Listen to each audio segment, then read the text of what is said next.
ईरानी वज़ीर ख़ारजा अब्बास अराग़ची की अमरीका के हमले की शदीद मज़म्मत। कहा कि अमरीका ने हमला करके बैनुल-अक़वामी क़वानीन और NPT की खिलाफ वर्जी की है। अमरीकी हमले इश्तियाल अंगेज़ हैं, इसके संगीन नताइज होंगे। ईरान खुद मुख्तारी, मुफादात और अवाम के दिफा के लिए तमाम ऑप्शन महफूज रखता है। आपको बताते चलें कि ईरानी वज़ीर ख़ारजा अब्बास अराग़ची की अमरीका के हमले की शदीद मज़म्मत सामने आई है। मैडम कंटिन्यू करते हैं, जिस तरह से आपने रजीम चेंज का रेफरेंस दिया है इसी पर बात करते हैं। हम देखते हैं कि जब भी जंगें होती हैं, इवन के पाकिस्तान और भारत की जंग का ही रेफरेंस देते हैं, तो सियासत पर तो असर पड़ता है। तय बतय हमले होते हैं, अपोजिशन भी सवाल उठाती है। जैसे भारत में हमने देखा कि मोदी से अवाम मुतनफ़र हुई और जवाब मांगा, इस्तीफ़ा भी मांगा, मोदी सरेंडर की आवाज़ें भी हमने सुनी। आपको लगता है कि ईरान में भी रजीम चेंज के हवाले से कुछ इम्कानात मौजूद हैं?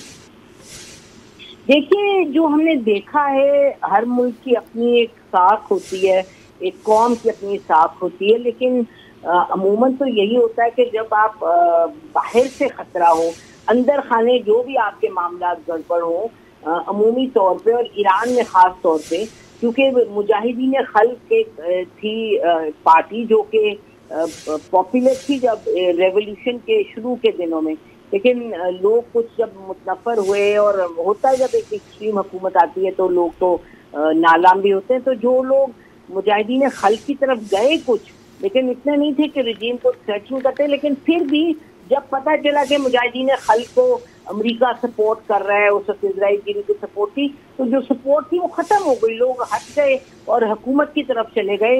हालांकि रेवोल्यूशन वाली गवर्नमेंट थी जिससे कुछ लोग खुश नहीं थे, लेकिन आज तो अब हद हो गई है ना। अब तो जो कर रहा है अमेरिका मिलके उसके साथ, इजराइल के साथ, तो वो तो ईरान को हर लेवल पे थ्रेटन कर रहा है। तो इस वक्त तक देखिए ना, वही जो इनके बैठे हुए वेस्टर्न चैनल्स के आज से 10 दिन पहले ऊंचा ऊंचा कह रहे थे कि जी अब देखें, ये तो रजीम में इतना लोगों को इतनी नफरत है, इतने मुतनफ़िर हैं और वो हट जाएंगे, इसको छोड़ेंगे, इस हुकूमत को चाहेंगे कि ये बिल्कुल कोलैप्स कर जाए।